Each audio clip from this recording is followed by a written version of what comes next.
to the riches, cause it's all about the paper. Now buckle up your seats and prepare for the journey. Let the music ease your soul, grab a spliff and start burning. Relax with us and take a trip to the heavens and come and spend a day in the 757. What's up, everybody? Welcome to the after show, but later. It's your boy D, joined again, as always, by El Cucuy, and another great one. We have Mike Durband from the world famous Mike Durband Show. And Mike, the reason why I say world famous is because there's a few questions I have for you about the Mike Durband Show and Mike on YouTube and famous interviews you've had. So we'll go ahead and get into that in a little while. But I just want to give you guys a second to say what's up as well. Hey, what's up? What's up? What's up, Mike? How you doing? What's going on, El Cucuy? What's going on? Chilling, brother, chilling. It's good to be back on here. I was on, a couple weeks ago. Had a good time. Yeah, it's been about 3 weeks, so I appreciate you coming back, especially the viewers don't know, but fuck, man, we rescheduled, and then I was late for the reschedule, so I just appreciate Mike being here, because it's about 2 in the morning wherever he lives, so. Yeah, welcome back, Mike. I'm off tomorrow, so it's okay. Cool. And just before we get started, nobody's driving a truck, are they? Nobody's in a truck. No. That's called a callback to last episode. Yeah, no. No? Okay, because I know some people tend to be projectionists. That was okay, but anyway, what's going on, man? Mike, how have you enjoyed the first couple of weeks of their Patreon? I've enjoyed it a lot. I actually prefer it. Same here. I know it's better for them to be on Sirius XM than a Patreon, but as a listener and a fan, I love it. I hated going into the Sirius XM app every day. I'd have to search Covino and Rich and then find the show, download the show. Sometimes it would download, sometimes it wouldn't. And I'd have to wait till like 4 or 5 p.m. to get it in there. And I hate commercials and I hate live reads and I hate the music they play. No offense to them. I know they want to stay current and look current, but I hated hearing the top 10 songs. Like, I love the Throwback Thursday when they would play like older stuff, like, 80s stuff. I love that. 90s Rock Friday back in the old days. I love that. I hate hearing modern music. I fucking can't stand it. So you weren't a fan there's of no more music. You weren't a fan of Justin Bieber's Lonely? Yeah, I'm not. I don't want to hear. I don't want to hear Justin Bieber. I don't want to hear The Weeknd. I don't want to hear Cardi B. I don't want to hear any of that shit. I just. Oh, you're not down with Mike. You're not down with the WAP or what? No, I'm not down with anything current. Oh, okay. Just checking. So.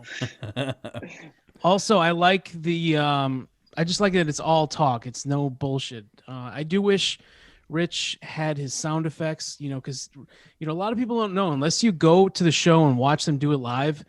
Rich is a fucking multitasker, dude. He operates that board, and he's like almost as good as Fred Norris on the board, with clips, and he's talking half the time. So, did they ever get to the bottom of his filter? Did we ever get an answer on that? What filter he's using? I'm using a filter right now. I just discovered that Zoom had all these filters. So, thanks to really? Rich, there's a lot of them. There's a lot of different ones to use. Is it me, bro, or is he looking like Richie Rich from the cartoon days, bro? With that filter, he looks like Richie Rich. Yeah, no, I know they kind of grazed over it, but he has that touch up my appearance fucking full blast. That's what it has to be, Yeah. For sure. Yeah. I'm using one right now called Seafoam. I don't know what that does, but it's a cool color. So I like it. You're a black guy, right? Yeah. Oh, okay. Then the filter's working correctly. He's like, wait, what the fuck? I'm not seeing a black guy. Yeah. Hey, I got something, gentlemen, that definitely want to get started with. What's up? So we all saw. I'm sure you guys all saw the Covino situation with the haircut. Intrusive or not intrusive? Very. My barber doesn't even speak English. They go old school with the skin tight fade foil shaver, uses the 3 Flowers liquid and baby powder. Like, I love a good old school haircut. But one thing she don't do is pull out her camera and start filming me. I don't know. What do you guys think? Go ahead, Mike. Let's see what you have. I agree with Cavino. I think it's intrusive. I think you should ask permission first, and then if they say it's okay, then you do it. Obviously, I haven't been to a barber in about 20 years, but I remember back in the day when I used to go to the barber and get my hair cut. I hated that moment when they hold the mirror up in front of you, and like Cavino says, you look fat from that angle that they hold it on. Mhm. You got that the cape is choking you. It's just not a good look, and I hated it.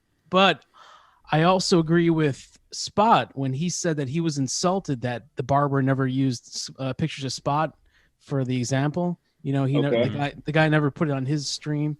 Oh, you know what?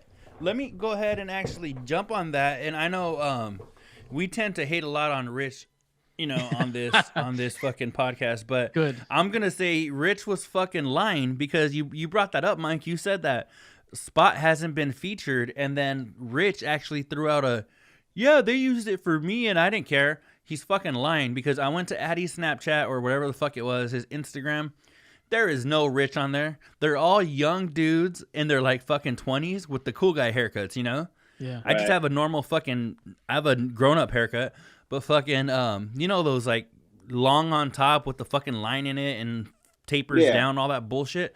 Well, that's what every one of these motherfuckers had. And I went through Addie's shit. I did not see no Rich Davis. So I don't know. Maybe Addie wasn't getting the reviews he typically gets, so he had to take it down because they weren't cool with the 40-year-old dude. But Well, it was probably either because that's the only dude in LA that gets his hair cut like that. That's probably why, bro. He's got the block football cut. Man, oh my goodness. So yeah, I didn't see no Rich on there. That's all I'm saying. I'm not saying Rich is a liar. I'm not saying there wasn't a picture of him at one point, but You I'm just can't saying verify he's telling the truth. there's not one right now. That's all I'm saying is as of right now, if you go to Addie's bar, it's like Addie the Barbers or some shit. I don't know. Yeah. There's no Rich Davis on there. And you know what I thought was fucked up about that is that he Cavino kind of jokingly told him like, "Hey man, that's a little intrusive or whatever," when Right. he was recording him, and that motherfucker still put it on his Instagram. Yeah. That's where I was like, that was fucked up because if somebody's telling you, "Hey, that kind of makes me a little uncomfortable," even if they're kind of half joking, in my book, you don't post it then, right? Nah, bro. I see both sides of the argument, but I think in my own honest opinion, I think that yeah, I get it, bro. You want to advertise if you're proud of your work. I get that part. But number one, if you're gonna do that, you got to ask, right? You can't just go posting shit without asking. That ain't right. And you can't even start recording without asking. I don't know who you're gonna send that to, or if you're gonna make a meme out of me or whatnot. Like, if in the state of California, if you got to have someone's permission to record a conversation, you sure as shit should have permission to record a fucking haircut or facial, any kind of deal like that. I don't know, but I understand. I think you should definitely have permission to record a facial. I mean, at least you can get the ghetto, just get a Sharpie and scribble on your thumbprint, right? Seal of approval. Yeah. But Spot was saying that he was insulted that he never got on that guy's, stream. So I agree with that because when I was getting my back tattooed by this artist in Chicago, I went 16 fuck, times. my daughter fucking threw stickers on my laptop. My bad. Let me see. It was what? 16 hours? I had 16 sessions with her. She's a tremendous artist. Check out Solo Kill Tattoo from Chicago. 16 times, and every time she would take pictures of it when we were done, like after every session, and she would never post them, but I'd see other pictures from other sessions with other people that she did, and I'm like, why is she never posting my work, my back? Mm-hmm. Does she not think it's as good as her other stuff? What's going on here? Is it not as ripped and muscular? Am I not? Are you not as V-shaped as you thought? Yeah, I'm like, what's going on here? And then finally on the last session, she posted a bunch of different pictures of the whole thing when it was done, and she put this long paragraph about it and how great of a time it was and everything. And then I was like, okay, now I'm feeling the love from it. So it's all worth it. But I hear where Spot was coming from.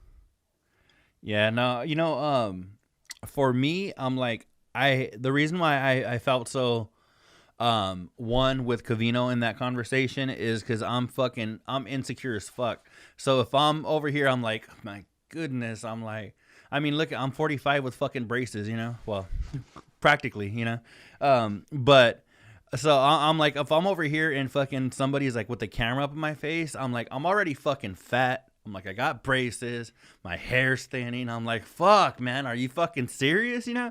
And especially like Covino said, where he said you're at your most vulnerable because he mentioned that little halo he's got going on, and you could clearly see it in the video. And I'm like, man, that's a little fucked up. Like I don't know. To me, I just think about me. I'm like, if he got me at an angle where I'm like, I don't know. It's not even like he was able to approve it before he started fucking throwing it on. But again, I guess that barber is he's younger, and that's how these fucking kids are. My little cousins are fucking with their phones out at like every family gathering and shit, recording everything, and then I'll see it on their Snapchat, and I'm like, I'll like have my little cousin Aubrey or Ernie, they're like 14 and 15, and I'm like, what the fuck? I was scratching my ass in that fucking Snapchat. Like, why didn't you let me know? And for them, at their age, I guess you don't fucking ask permission because it's so commonplace, you know? Yeah, for sure. Plus, kids ain't the same as they were. Like, I think when we were younger, we asked permission for everything, right? Because that's just how we were brought up. These fuckers just do what they want and deal with the consequences. Yeah, definitely. Definitely. Yeah, no, but I honestly, Mike, when it comes to what you said, I completely agree when it comes to the new version of the show, because for me, I was able to keep the show in my favorites on the SiriusXM app.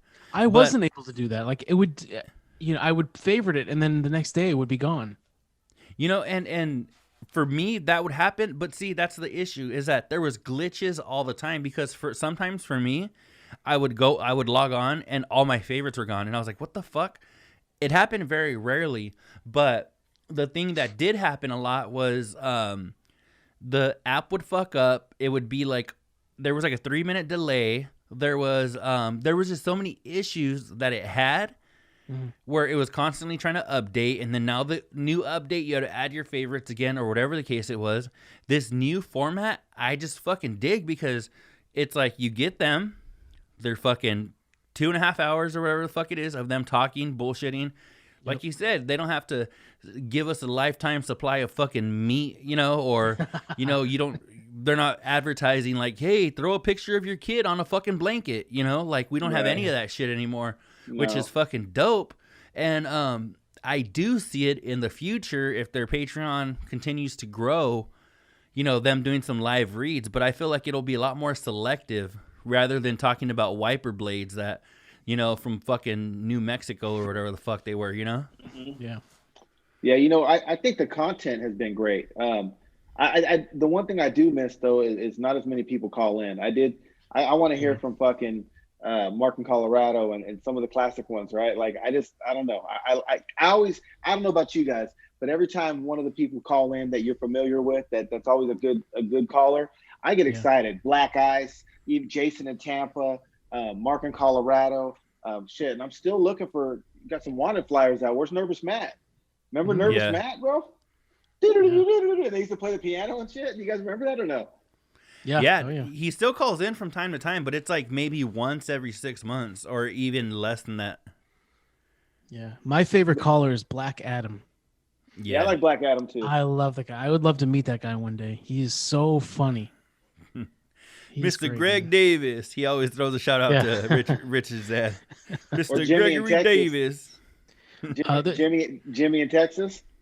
I know, Jimmy, Miguel. Hey, fellas. You know, tacos locos. Yeah. Yeah, Mark from Colorado. Did he? I don't even know if he subscribed to Patreon. Yeah, he's called in one time. Oh, he did? Okay, good. He was one of their first calls. I think he might have been their first call. But I think so far we've had one Mark in Colorado and like 14 Jason in Tampa. You know? Yeah, that's about it. That's 14 too many, in my opinion. No, you don't like Jason in Tampa?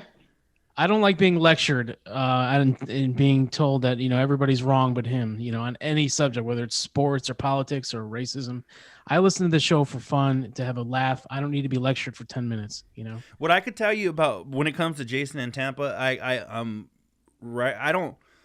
I don't mind him, but I really do feel like every time he calls in, it is a lecture. Yes, you're every hearing single about- time. Every single time. So I'm like, Yeah. if we hung out together, I think it might be an okay time. But I just feel like every time he calls in, it's to give them a 15-minute lecture on why the flag was flown, in the beginning of time and fucking whatever, I mean, I always would just ignore it kind of, but then he got on Covino like 3 or 4 weeks ago about something. I think it was Covino said something about a black man raping a woman or something like that. I don't know what it was. Don't misquote me on that. Covino he said an innocent statement, and then Jason called up and it was like, "Oh, now you're that statement it causes I'm losing my train of thought here. But I know exactly. No, I forgot the conversation, but I was like, dude, shut the fuck up. No offense to him. But, yeah. With all due respect. with all due respect. Yeah, enough. No, I feel you though, because I really do feel like, and I'm not. Oh, it was when it was an African American guy. It was hollering at Jordan in the supermarket. I think that's what the topic was. Oh yeah. Oh, when Covino thought all brothers. Covino said, yes, that's what it was. That's what it was. Yep. Yeah, that's what it was. Covino had said that, and he was kind of complimenting them, saying like they're always like on their grind, always trying to get women or whatever, Yeah. And well, then what's crazy is he's just new to California, because like everyone I grew up had game. That's just the way that it was. They were trying to be fly. They were trying to dress right. They were trying to have money, and they were trying to slick talk. Like a lot of them Bay Area cats, that's where we learned a lot of it. Like there's slick talkers out there. And, there's a lot of pimps in Oakland and San Francisco, and they talk smooth as shit.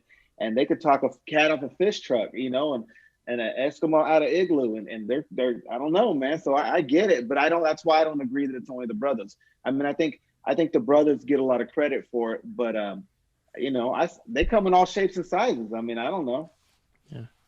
Hey, speaking of the way you talk and all that, I was talking to a buddy of mine this past week, and he said he's been listening, and he said that he thought El Cucuy was a Latino dude. Yeah. And I was like, he's an Italian dude, and he was like, yeah. He was like, oh, seriously? I was like, yeah. His name's. I'll cut it out if you don't want it, but I'm like, his name's Ryan, Yeah, no, but I do live on the Latino side of town though, so maybe that has something to do with it. I don't know. You remind me of like one of those like white dudes that comes out of prison and like actually no, I have a really good friend that was locked up for a few months, and he's like me, right? We have some hood to us, but like not. I mean, it's just whatever. Well, this motherfucker came out of prison, and or was it prison? I think it was prison, but they let him out because they were like overcrowded or some shit. So he only did like 3 months. But he came out and he was straight up like, "Fuck, man! I thought this motherfucker didn't know English when he came out." He was talking ghetto as fuck, and he was like, it took him a while to like come back to like normal. But the first like couple of months when he got out, he was just like fucking. He was a lot harder than when he went in. I was like, oh fuck, all right, Hey, what was the feedback from Big Steve? Did we get any feedback or no?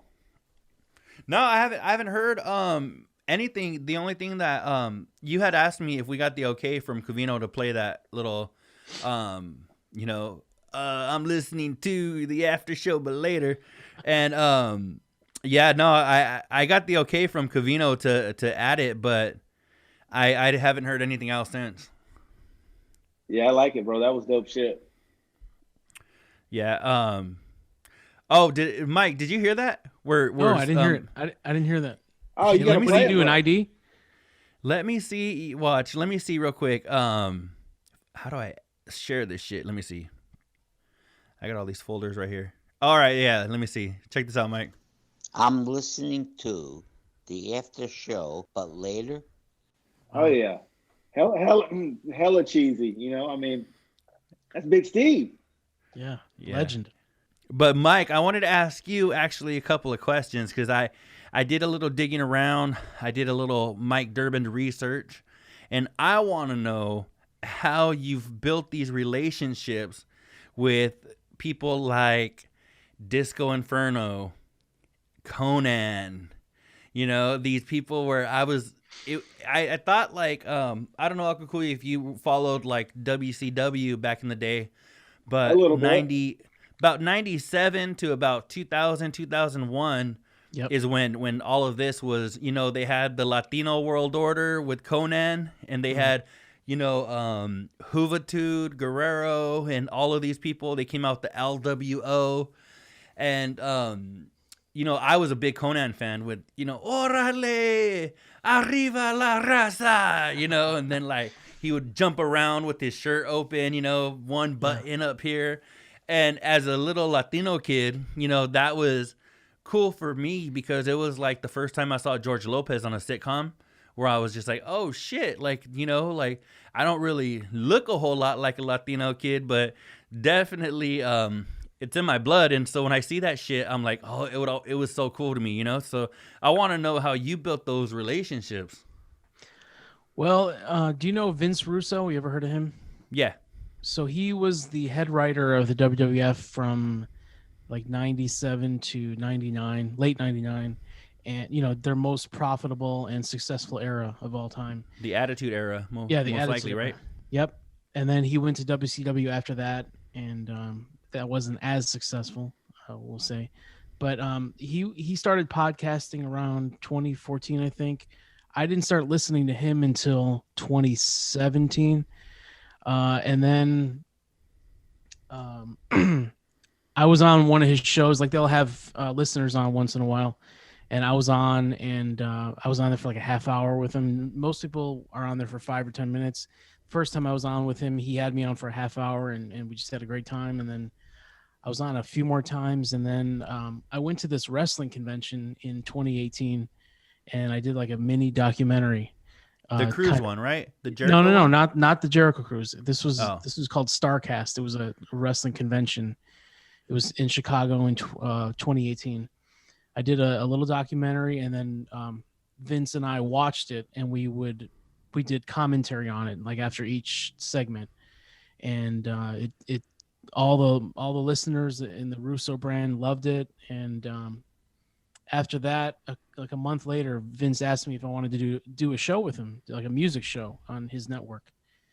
And I had never done any kind of podcasting and never wanted to. I never even thought about it. It was not an interest of mine. I like listening to him, but I never thought of doing one, never wanted to do it. So I did it. You know, if someone offers you, you're not going to say no. So I did that with him for like 3 or 4 months. And then he, I think in January of 2019, he cut about half of his shows because he had like 15 different shows on his network. He was doing too much. And then mine was one of those that got cut, but he said I could do, he's like, you can do your own, you can keep doing it, or you can do whatever you want to do. So I thought about it over a weekend, and I'm like, oh, can I do, you know, I don't want to do a music show. I want to do whatever I want. I want to have guests on in every avenue of entertainment or life. A very Joe Rogan thing of you to do. Yeah, You know, like something Joe people that Rogan, you genuinely Jericho. enjoy. Yeah, Mhm. Chris Jericho too. He does the same thing. He has musicians on. He'll have wrestlers, actors, comedians. So then I just started doing the Mike Durband show on Russo's brand, and Disco Inferno was on. He still is. He does a show with Vince Russo too. So at some point, Disco became aware of me, and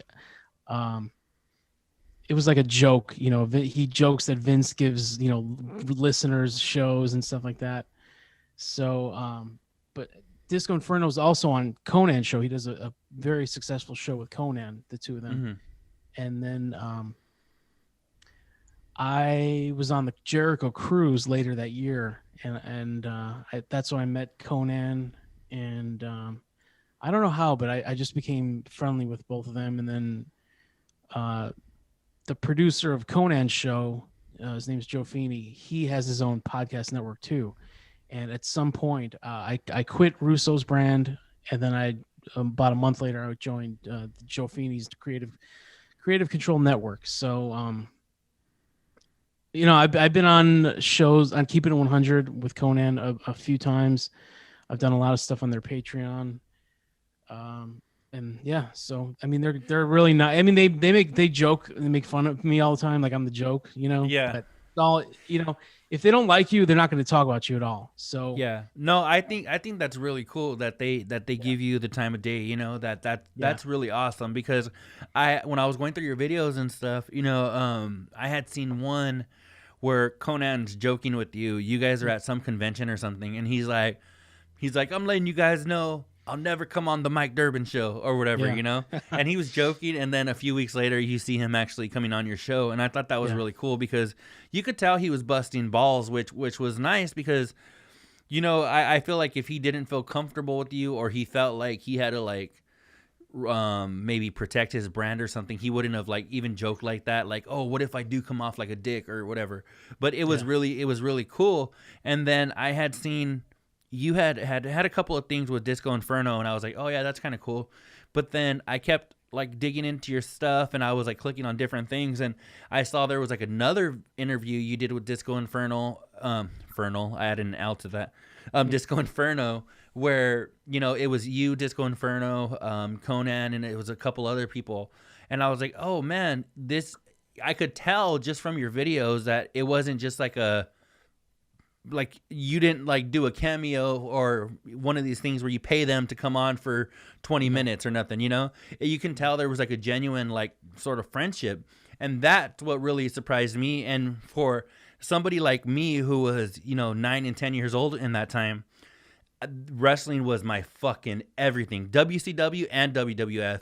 If you wanted more of the wrestling, you were watching WCW. If you wanted more of the storyline entertainment, WCW had Dean Malenko, Chris Benoit. They had these, really technical wrestlers. They had, Chavo Guerrero, and these people that weren't so much about the DX suck it and the, puppies and the chicks with flash. That wasn't their shit, It was, and for me, it was, being that my family is more conservative, they preferred when I watched that, as opposed to WWF, especially when they were just starting the Raw brand. Somebody like me who lived and breathed wrestling during that time, when I saw Disco Inferno and Conan and these people, I was like, damn, the 10-year-old me was like, how the fuck does Mike know them? Are they still friends? I started getting all excited. It was really cool, man. Yeah. Those two guys have done a lot for me, man. I mean, if you listen to any show of Keeping It 100 over the last year and a half, there's not a show that they don't mention me or my show on there. Of course, they're taking a shot at me, but in their world, that's promoting me. So they're helping me when they make fun of me, make jokes about me. That's promoting me. More people know who I am, my show. So every week I'm mentioned to many thousands of people. So I'm always indebted to those two guys. Yeah, I just wanted to ask you, because I was like, that's a very peculiar fucking a little group of friends. And for me, I was like, damn, they call him Hollywood Mike for a reason. I was like, he has these friends in big places, because not everybody will know Disco Inferno if they see him in the grocery store, but I definitely will, Yeah. Well, Disco's a really normal guy. I mean, he has a normal job. He's one of the few wrestlers that, or ex-wrestlers that, he transitioned well into normal life. Like if you go to Vegas, you go to Sapphire's Gentlemen's Club, he's a VIP host there. Oh, really? Yeah. So you can go there and, he gives out the phone number to call, and he'll hook you up with a free limo and free admission into the club and a free drink, I think. So, yeah, he's pretty high up in that. He's pretty high up in Sapphire. What's besides the Keep It 100? My bad, Al Cucuy. I promise we'll get back to CNR stuff, but I just wanted to know when it comes to Conan, what is he doing these days? Besides that, is he only podcasting, or what is Conan? He doing? No, Conan does a lot of stuff, man. Really? He works behind the scenes for a bunch of different wrestling organizations, a bunch of different Mexican ones. CMLL, I think, is one of them. I don't know if he's working with Impact Wrestling right now, but he's kind of on and off with some of them. Yeah, he's got his hands in so many different. What's the expression? He's very busy. Yeah, a when lot you got of your vaginas. a lot of vaginas and cookie jars. I don't know. He's Conan is doing a lot of stuff, man, and he podcasts full time. I mean, they record like for 3 or 4 days a week just to have for their Patreon and their one show. Yeah. So yeah, he's really busy, man. And that's cool. He had really COVID. Cool. He had COVID about a month ago. He almost died. Oh, really? He got it bad. Yeah, he got it real bad because he's got a lot of medical conditions, a lot of pre-existing conditions. He's had a kidney replacement. Yeah, so he almost died, and then they did some kind of radical procedure on him, and he's with us today. So I know we kind of went off on a tangent, but do you guys have anything from the week that you had that happened this week? You got anything, Mike? Oh yeah. Yeah, let's hear it. Well, number one was the revelation that Rich's microphone sucked. Mm-hmm. I've been thinking that from the beginning since Patreon. I'm like, why does Rich sound so bad? And these guys sound really good, Covino and Spot. But I didn't, sometimes I'll message Spot and I'll be like, yo, what's going on with this? This is kind of fucked up. But I could tell he doesn't want to hear my suggestions and things like that. So this one I held off and I was like, oh, maybe they'll fix it. But when Rich asked them, he's like, does my sound bad? And they're like, yes. And I'm like, thank God, finally. It's echoey discussion. as fuck. Yeah, it's it's echoey. Sounds like he's in a big room with no, furniture or cushions or anything, or I think that's carpeting. Part of the problem because I think he really is. I think, they joke about the bed behind him, but I'm pretty sure that's like the only thing in the room because it is echoey as fuck. And that's a big thing. I mean, this little area, when I told you guys that I was fucking fixing it up and shit, well, I pulled all the shit out of it this weekend. Mm-hmm. And as much as I have my little sound like paneling and shit and like all this stupid shit like right here, as much as I have like all that, it still is pretty echoey in here. And I was like, fuck, that was just because I had taken all like the furniture and everything out of it. And that's exactly how it sounds with fucking Rich right now. It sounds really bad. Yeah, and also it just sounded like his mic wasn't on. He, on the video, I see that he's got that microphone right in front of him. Yeah, you could see. And I'm like, I don't think it's globe right here. I don't think it's on. Mm-hmm. I think his laptop is picking up his audio, and that's why it sounds so shitty. I have that problem with a lot of guests that I've had on my show, or if I'm on like Conan's Patreon and they have a round table and there's like 4 fans on there, and a lot of them aren't podcasters. They don't know. They're just on their phone or whatever, and it just sounds like shit. So that, to me, that's what Rich sounded like. He sounded like he was speaking into the computer, and that microphone, which is not meant to be good. It's, it's there just to capture a basic sound. And I don't think, Rich's mic is probably plugged into the computer, but I don't think his computer recognized it, so it wasn't picking up anything on it. So I don't think so either. Also, it sounded fucking bad.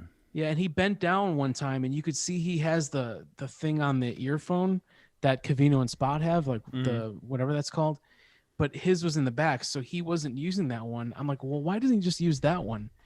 They probably all have the same headset. Why doesn't Rich use the mic on that? Why does he think he's using the one in front of him? No, I think the reason why, and that's only because I watched their Patreon a little too intently.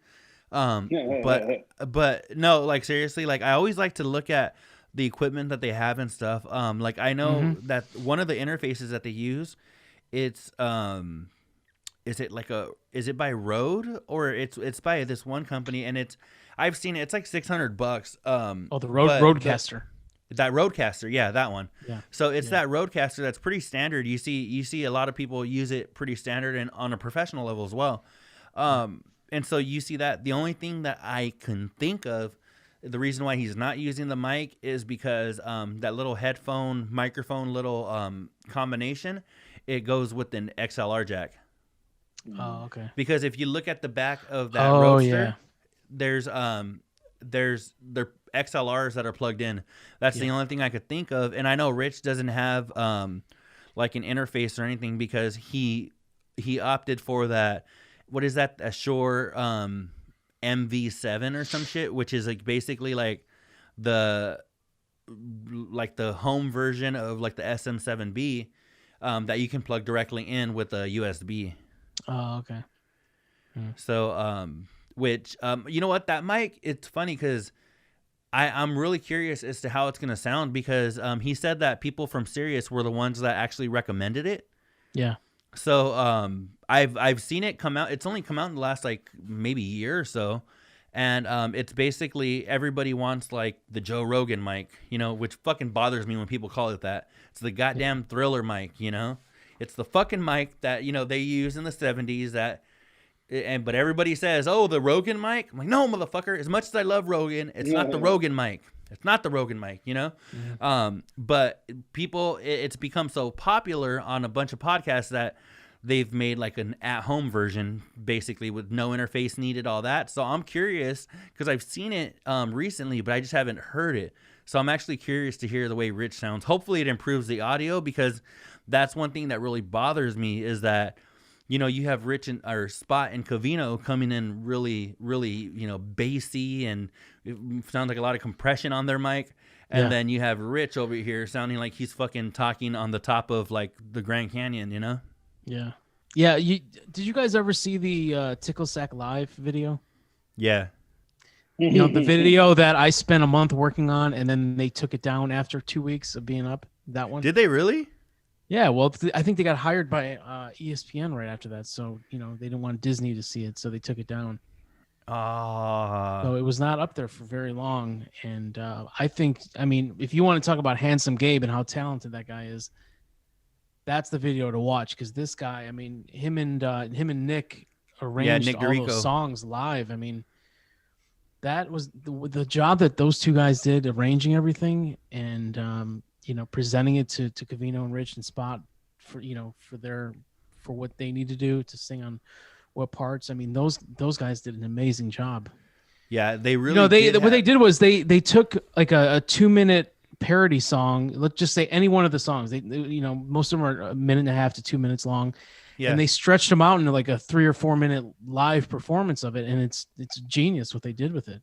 You know, they sounded like real songs, you know? Yeah, no, they really did. And I remember when it had, I don't know if they aired it live or what the fuck they did, but I remember seeing, I remember Nick back there on the bass and then Handsome Gabe, and they had somebody on the drums, if I'm not mistaken. Yeah, I think it was the guy from Nick's band or one of their bands, but yeah, he was a great drummer. Yeah, Nick was switching between bass and keyboards. He did awesome on both. Gabe played guitar and sang backup, and I was surprised how well, you know, I always knew Covino could sing. I knew he could sing live. I could tell, you know. Yeah. But Rich surprised me because he was fucking awesome. You know, he sang, he was on key. He did his parts well. Spot, same thing with him. So. And then we can't forget about Mercer Boy. Mercer Boy was back there too. Yeah, he did a great job on the backups and. Yeah, I wish, you know, if we ever get to do a convention again, they need to do that live because, dude, they were great, man. That band was killer. Yeah, and I'm sure they didn't get to practice that much. I think they might have had one long practice a few days before, but they killed it. It was really good though. It was, and you know, do you know Mike or El Cucuy, either one of you? Do you guys know if Handsome Gabe does that shit for a living? I don't. No. I don't know. I don't know if he has like a real job, and then maybe that's just a side thing, the music. Yeah. But I think he should be able to because he's tremendous. No, I've seen videos that he's put out. I don't know if it's like on his personal Facebook or what, but I mean the equipment he has, you know, is fucking like dope. I mean, he had a dope ass guitar that he was singing just some cover of something. I don't know if it was a Taylor, but it was a very nice guitar.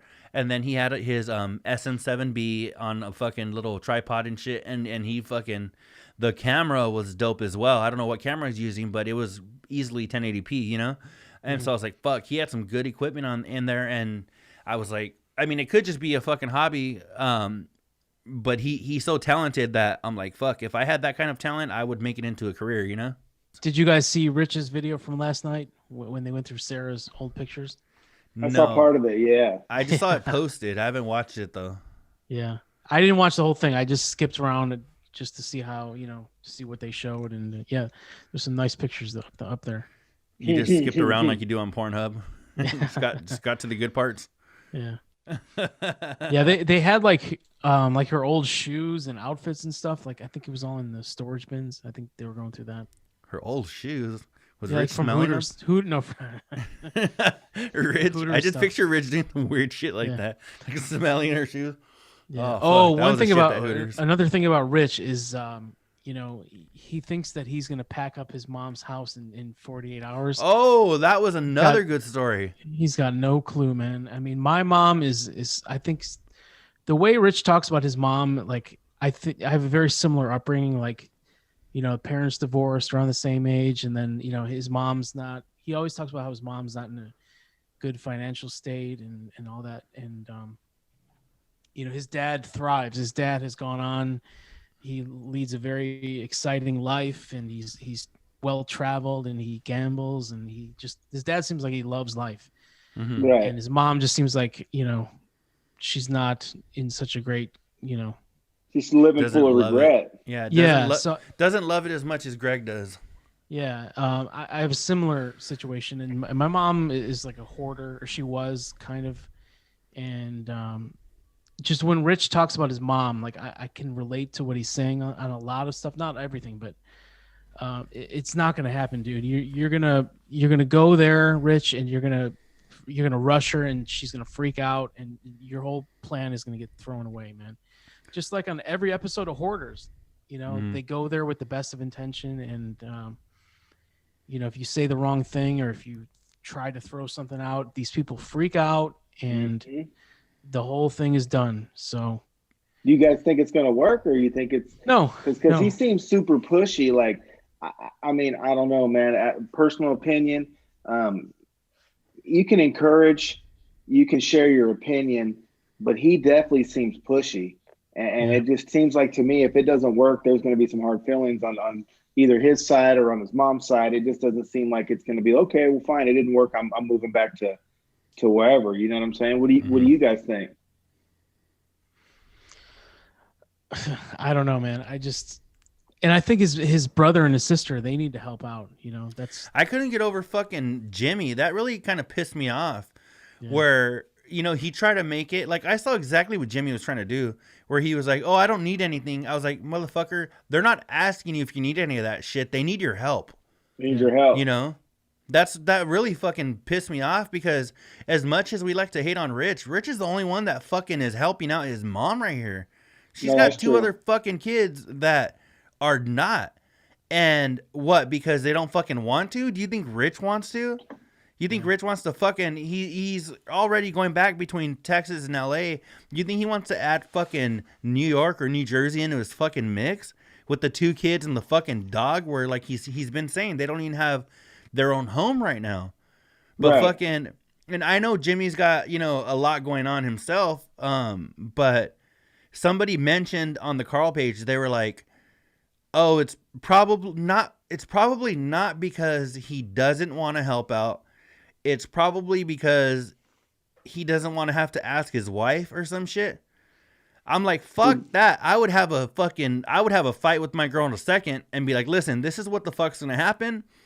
Hey, we're going to fucking fight about it. We'll probably argue when I get back, but I have to go help my fucking family, Right. It's my mom.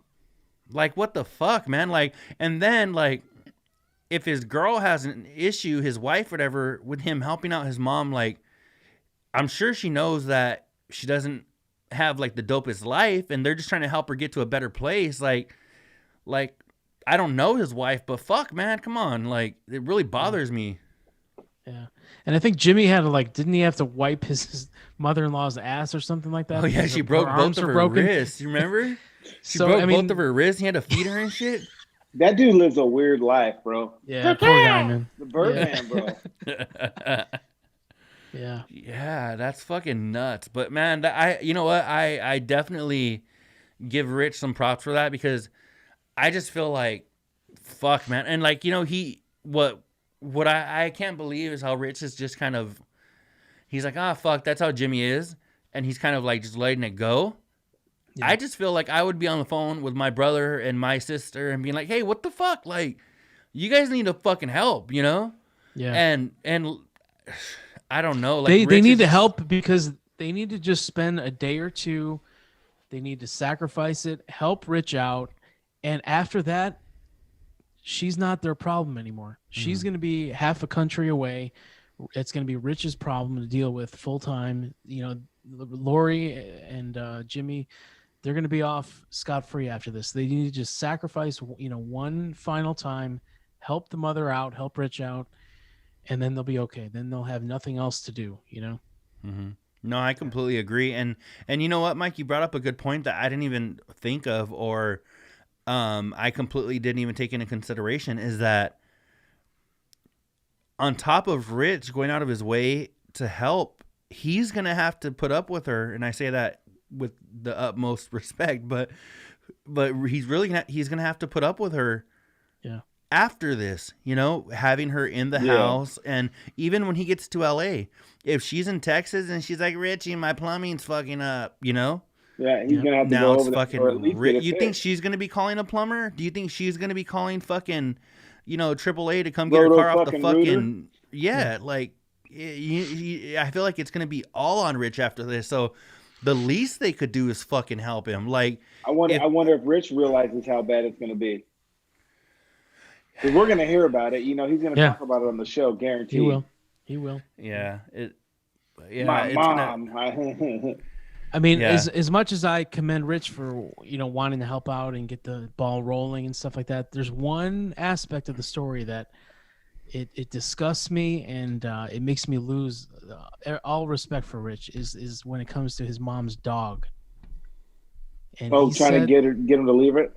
He said that he's going to drop the dog off at a no-kill animal shelter, and he better not. That disgusts me, dude. Like, I know Rich doesn't listen to this. I know Covino does, but Rich does not. I would tell him face to face, dude, that's the most disgusting thing I've ever heard you say in 16 years. You know what? These things are not. The shelters are not there for you if you want to just dump off the dog. Shelters are there as a last resort. You know, if an old person's going into the nursing home and they're done with life, that's fine. But what, you know, his mom's healthy. His mom is able to care for the dog forever, you know, until it's the end of its life. And you know what? You need to take a dog with you, you know? No, and it's not even that she needs to take the dog with her, because I agree. I agree she needs to, but say she didn't need to. I feel like for her mental health, as much as we like to joke about that, you know, as us, a little older school, coming from, you know, where we fucking, that was kind of like the butt of a lot of jokes, right? Is mental health. But it really is. Think about, she doesn't have fucking Butch. She doesn't have Greg. She doesn't have the kids. She doesn't, you know, like this dog is all that she really has right now. Yep. And so he's going to be like, you're going to come to Texas, but fucking drop off your only thing that is showing you love right now, you know? But check it out though, bro. When you get an animal like that, that's a lifetime commitment, right? Yes. Either you croak or the animal croaks. And you got to take the responsibilities that come along with that. And if your mom made a lifetime commitment to the animal and you're trying to get the mom to do something that you're trying to get her to do, you have to understand that pet comes with your mom. And like you just said, Daniel, I mean, you're right. That animal's going to be a companion. She's older. She probably doesn't have anybody. You know what I'm saying? And so just for him to say that, bro, and just to like be dead serious about it, I think explains why I don't agree with him on a lot of the shit and a lot of the views that he takes, because that aligns with who he is and his true character. And again, I'm not trying to bash him too bad, and I like Rich, but that seriously explains a lot, bro. It really does. Mm-hmm. Yeah, it's very cold, and he's trying to take the stance where, oh, a human life is more important than a dog's life. I'm trying to help my mom. I'm like, no, you can help both. You know, right? You have the means, you have the money to get that dog down to Texas somehow. You know, you can do it. And Rich. not only that, think about it, bro. Like, why does he have to say that? Duh, a fucking human life is more important than a dog's life. But guess what, bro? The dog's a pretty fucking close second. Like, if that's part of your family, bro. When I lost my dog, I had a dog, and he lived 16 years, dude. And that shit was fucking sad, bro. And so, you know, and the thing I've had dogs die is, that I care about more than fucking some members of my family. Yeah. Fuck, I I'll care be about honest. that dog There's more than some both of my XO ladies, bro. Fuck, you know what I mean? And Rich is the landlord, so what's his fucking excuse? You just don't want a dog in your house, so you're gonna go drop it off at a shelter? That's fucking pretty cold-hearted, bro. Yeah. Yeah. No. Yeah. I don't know, man, and I don't know. But you know what? I guess in Rich's defense is that he didn't grow. I grew up with dogs like my whole life. I mean, I haven't had a dog like out on my own and shit because I've lived in apartments and shit. But I grew up. We were a dog family. You know, we always had dogs, and losing those dogs, you know, throughout fucking life, it fucking sucks. But Rich, he did say that as a kid, you know, they weren't allowed to have dogs, and it wasn't until his parents got divorced.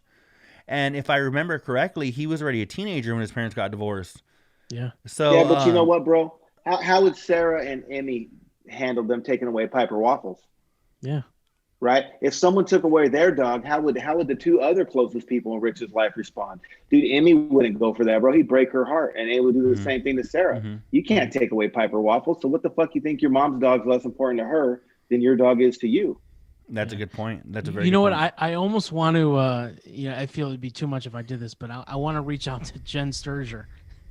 You know, dude, if you know anything about her, she's a major like animal activist. Like she shelters dogs. She works with various charities and shelters in LA. So I know she's a big time dog advocate. So I think she would be disgusted if she heard Rich say that he was going to drop the dog off at a no-kill shelter.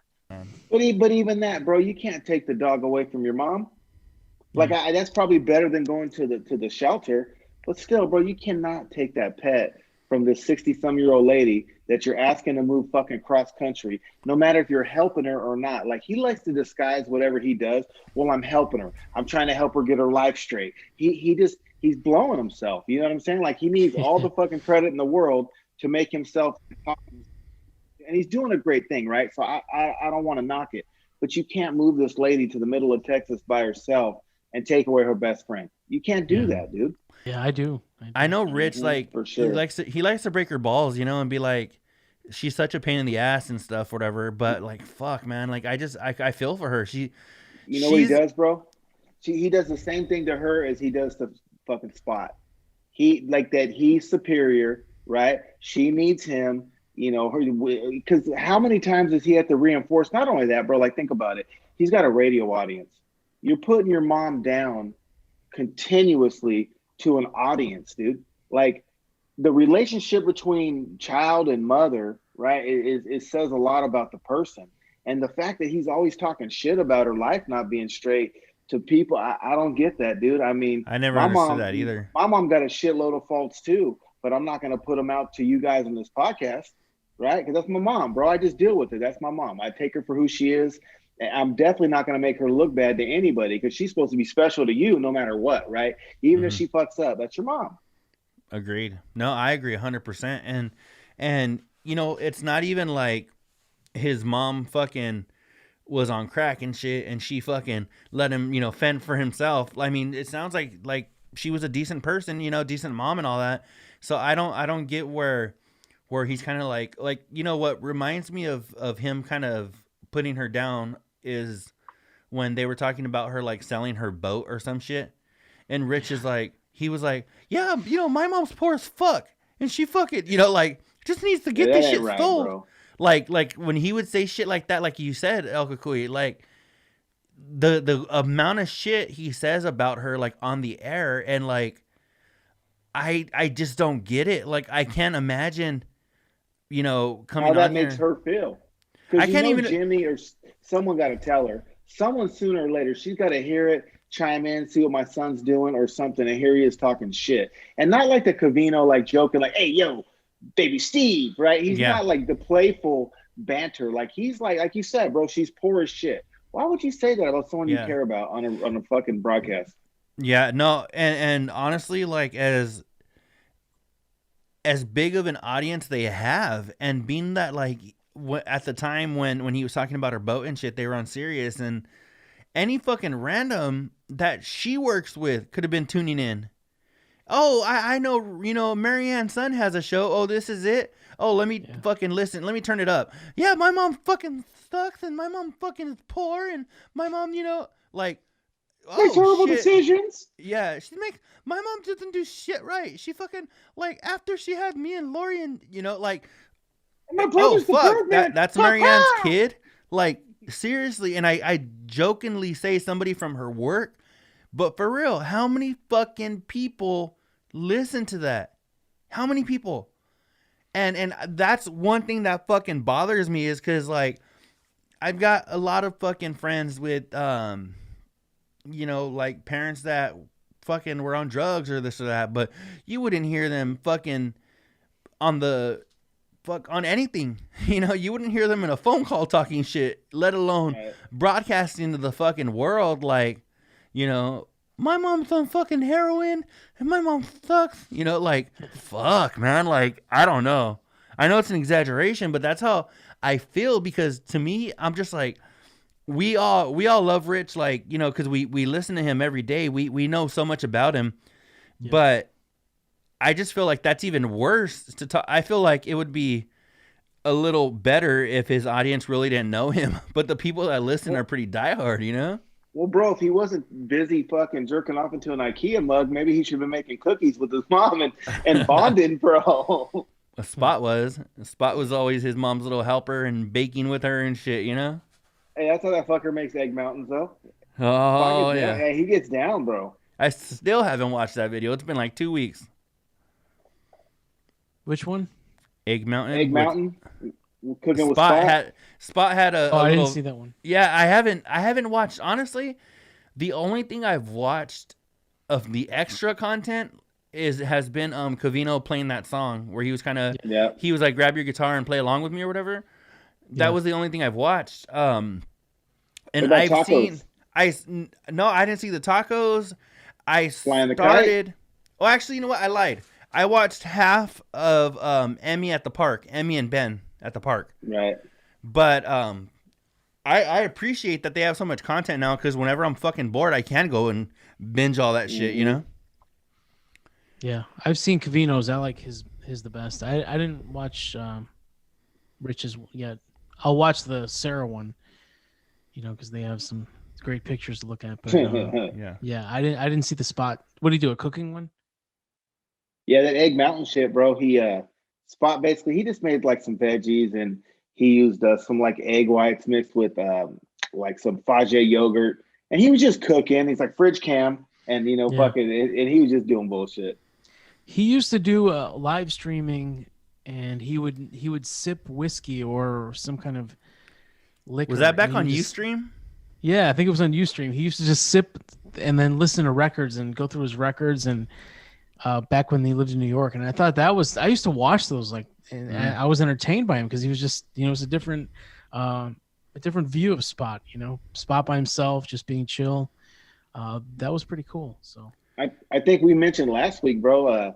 I miss Spot Center with him when Covino would come in early and they would bullshit, bro. I dug that, because then there's no Mickey Mouse in the voice in the background, bro. So it was actually kind of dope. And don't get me wrong, I like Rich and I like the dynamic he brings, but the dynamic that Spot and Covino had together, and to this day, because they record together, it feels like they're cohesive on this Patreon. And Rich is kind of, I don't know, bro. He kind of seems like the outsider a little bit. Yeah. You guys agree? One thing I don't like is how they don't want to do the show unless they're both on. Like, I think they should be able to go take a piss. One of them should be able to go take a piss, and then the other two can handle it. Like, it's like the show comes to a halt. I agree. Like the one time that didn't Covino leave to go to Melody's thing? Covino took like an hour off early, and then I think Jordan filled in. Yeah, dude, that was fantastic. Like, just any element where you're taking one out and putting another ingredient in, I think it's just interesting. You know, it was so cool to have Jordan on that one time. I think she needs to make a cameo, bro. Yeah. So Covino, if you're listening, you should have her on for like a segment.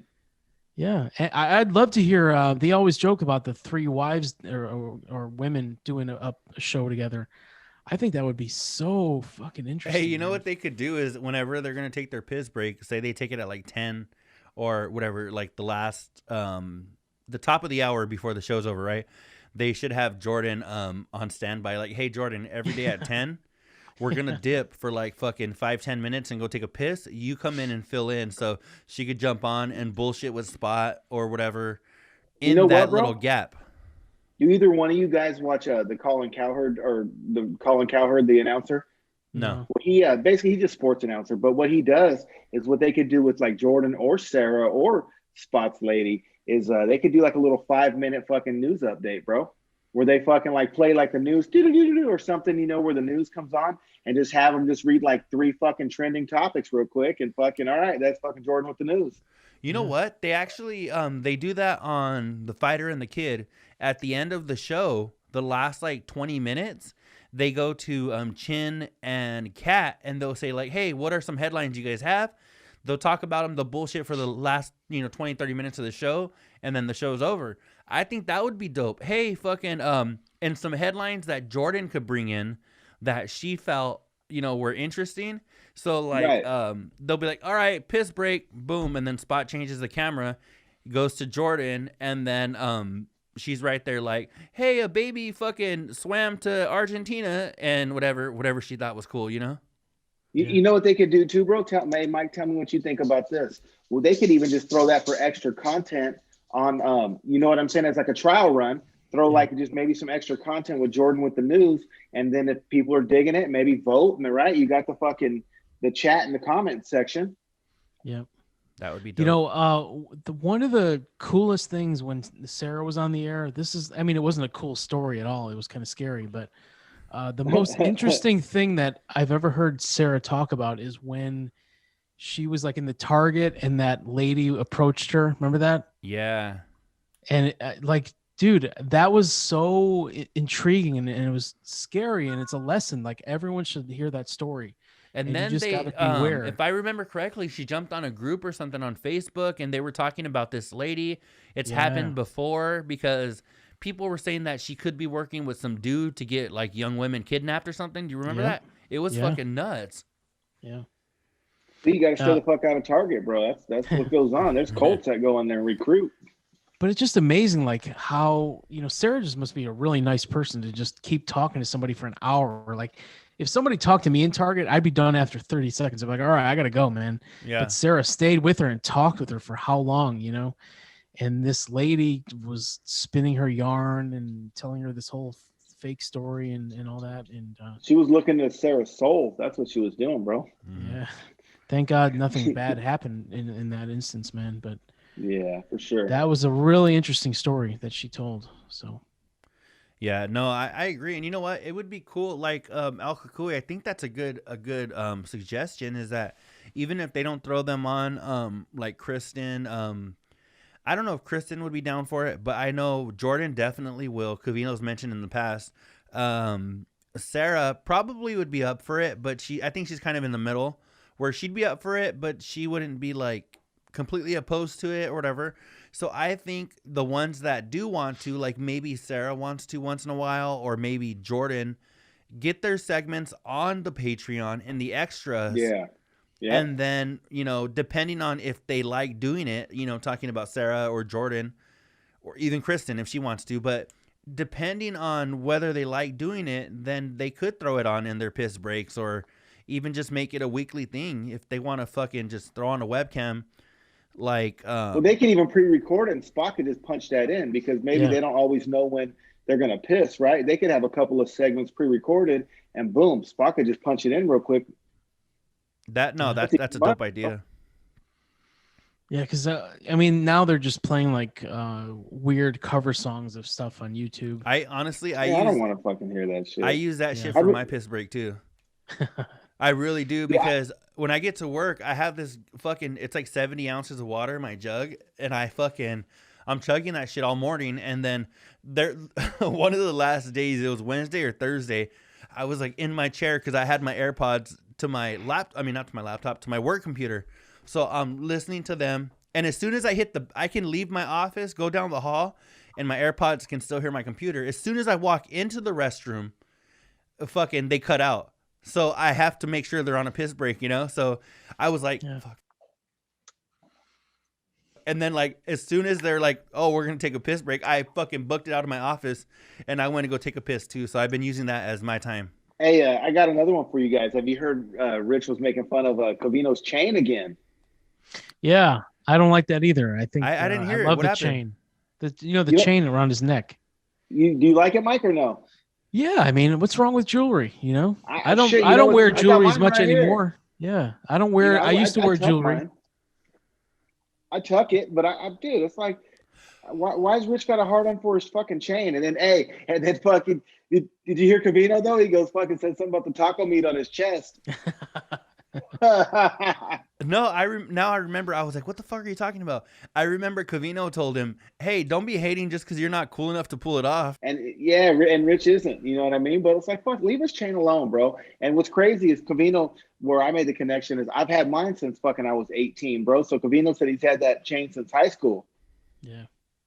Dude, I used to have a chain. I had a really nice silver chain that I wore maybe in my 20s. I wore it every day.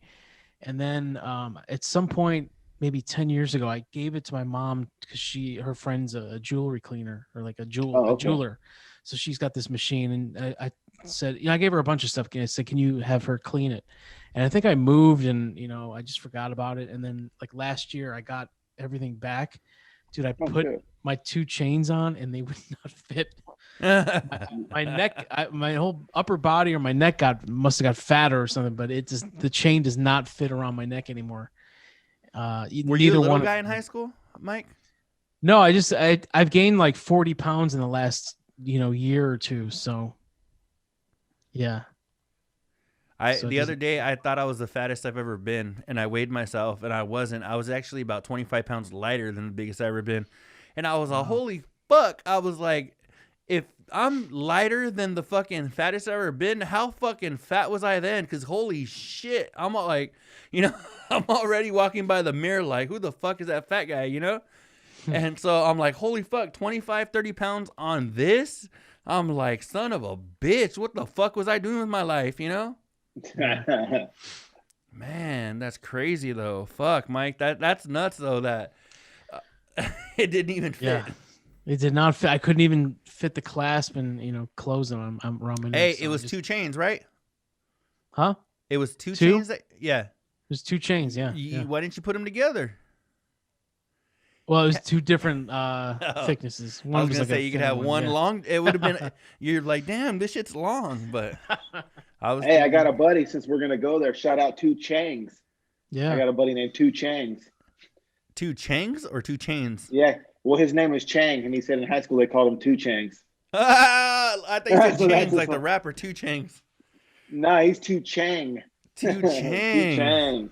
Oh, my goodness. Hey, and his homie, 2 Changs, his homie, no bullshit. His name's Be Cool. His name's Be Cool? Be Cool. That's his name, bro. Beekou. Be Cool. Oh, you know what? I was watching. I don't know if you guys watch those like fucking documentaries of like people going missing and shit, right? But I know it's more of a female thing, but I get off on that shit. There's somebody on YouTube named JCS Criminology, and what he does is he goes through and it's nothing but interrogation videos, right? And what they do is they pause it. So they're playing a video, they pause it, and they're like, hey, right here, they're fucking scratching their head, because when you scratch your head, it means that your favorite color is yellow and all this shit, whatever, right? They tell you all this shit that's going on in the video. And one of the girls that I just watched, her name was, don't remember, but it's not important. So the mom's name was Bitch, B-I-C-H. It was some Asian. What? Yeah, the mom's name was B-I-C-H, and she was Asian. It was like Bitch Ho, or it probably wasn't. Oh Ho. yeah, no, they gotta change that, bro. Yeah, it wasn't Ho. The last name wasn't Ho, but it was like you or some shit, right? So it was like Bitch You or some shit. But it was something, and I was like, how would they even say that in like Vietnamese? They're Vietnamese. I was like, was it like beach or beach? Like either way, it sounds like bitch. Like I don't care how you say it. Was it bick or something? Like that still kind of sounds like bitch, you know? Is there Well, I just want to mention that Spot was wearing my T-shirt on Thursday. Did you all see that? I did not. What was it? Was it a Mike Durband T-shirt or what yeah, was it? it was similar to this one. Yeah, he was wearing a tank top. Really? So thank you, Spot. Yeah, if you go look at the video, it might have been Wednesday. It was either Wednesday or Thursday, but he was wearing he's wearing my tank top. I'm gonna have shout out to Spot. I'll throw that in here. I'll put it in the video. What color? Yeah. What color is it? It's a black tank top. Black. Which is what he usually wears anyway. He usually wears a dark tank top. But you know what that means, El Cucuy? We got to send Big Steve an after show T-shirt, and we need to send Spot an after show tank top. You know what I want to fucking talk about real quick is that Mike, I don't know if you saw like on all the different fucking social media shit, but El Cucuy and I are giving away a fucking Patreon membership, right? Yeah, on April 1st. Do you know how many fucking people there's right now? I have it on my OneDrive or some shit. There's like 139 people that have entered the fucking contest to win that fucking $10. And you know what? It's people. I got to cut this whole shit out. It's people. No, leave it in. We should shame these people. It's fucking. Leave this in. We should name these people that don't have Patreon. Shame them. They're terrible I don't people. fucking get it. There's people that have been listening, like for fucking years, and like that are fucking supposedly like fucking ride or dies and shit. That don't have. Again, I'm gonna say right now, I catch any of those fuckers at a Starbucks, we're throwing hands. Yeah, name them. Who? Tell me who. Some of the people I know have Patreon, so I don't know if they entered so they can try and give it away to a friend or something. That may be with some of the people, but there's some people that I don't fucking get it. I'm like, if you love Covino and Rich, like, and in their defense, I would say it could be that they have the $5 membership and they are trying to get the $10 membership, and they're like, what the hell? That's cool too. But I'm like, but for real, like me and my buddy Luis were going back and forth about it, and he was like, dude, are you fucking serious? Because I told him there's like 130 some odd people right now, and the contest, quote unquote contest, is still going on till like the 24th before I enter all the names in the little shit. Mm-hmm. And there's fucking 130 some odd people right now. I don't know how many fucking people are gonna be entered by the time we actually do it, but I entered the names into that little fucking wheel of whatever the fuck, and where you spin it. I entered the names just to see how it looks. You can't even make out one fucking name on there because there's so many. Do you remember the last contest, Cucuy, we had? I do. It was like 18 people, right? And you could see like everybody's name. Yeah, I liked it. This one, there's so many thin little fucking shits in the circle, you can't even read anybody's name. We're gonna have to do something, man. That's great though. I mean, it's good and it's bad, right? Those cheap bastards should all just cough up the $5 or $10 and but it is what it is. Well, I mean, dude, it's $5, bro. Like, what grown ass man can afford a fucking $5 a month bill? Yeah, you're a grown ass man. I mean, I don't care what it's for, right? I mean, it costs you more to get a Frito boat. You know what I'm saying? What the fuck? Spend the $5. But with that being said, it gives us opportunity to at least get some talk and some conversation going. And, whether it's with our podcast or just supporting Covino and Rich, at least there's something to talk about. And if we got to give away a couple of memberships, these cheap bastards, so be it. You know what I'm saying? Is what it is. What? I should name this episode "These Cheap Bastards." Yeah, leave some of this shit in, man. Because I mean, hey, it's all love. I mean, I'll leave most of it in.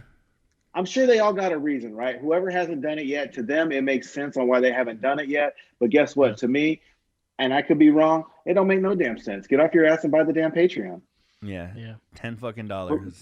Quit being a scumbag. Quit being a scumbag.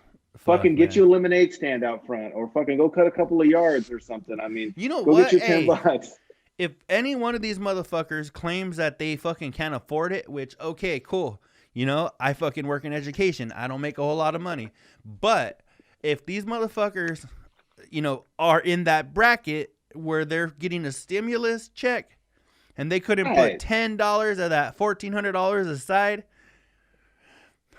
And then I don't know. Then maybe they don't love Cravino and Rich as much as they've been saying they do. You know? Yeah. I'd love Which to is know cool. if any big names that we would all know haven't subscribed yet. I'd love to know if any of those people are out there. Sorry, I got riled up. You'll- Sorry, no, it's something to get riled up about, because everyone screams ride or die, but at the same time, when it comes down to $10, it's fucking make or break, and it's like, get the fuck out of here, dude. I know. No, Yeah. you know what? My buddy Luis told me, he was like, hey, he goes, I'm going to ride with these motherfuckers, like, no matter what they do. I'm always going to ride with them. And I feel the same way. Like, if they would have been like, hey, it's going to be $50 a month, I would have been like, that's a little steep, but all right. I understand you guys got bills too. So, I would have made it work. But when there's people not fucking subscribing because they have $5 or $10 or whatever, like, all right, man. Well, I appreciate you guys coming in, especially with all the delays and time changes, Mike. We appreciate you being so fucking flexible. No problem. It's always fun though with you, Mike. I really appreciate it. I don't know, man. You gel so easily with us that it always makes for a good show. It's very fun. It's fun to be on here, so thank you for having me. Cool, I love talking about the show, and I love ripping on Rich. Yeah. Any chance I can do that, it's a good time. So we all love it. Oh fuck, man. Well, I'm gonna go ahead and wrap this up. I appreciate you guys. Fucking Cucuy. We'll fucking do this again next week. Mike, we're gonna have you on again very soon because it's always fun. But yeah, everybody. Yeah. Oh, everybody, again, I always forget to do this shit, but I've been good the last couple of episodes. If you need to hit us up anywhere on social media, it's After Show BL. El Cucuy has the login information, so you might be talking to me or him. We don't know.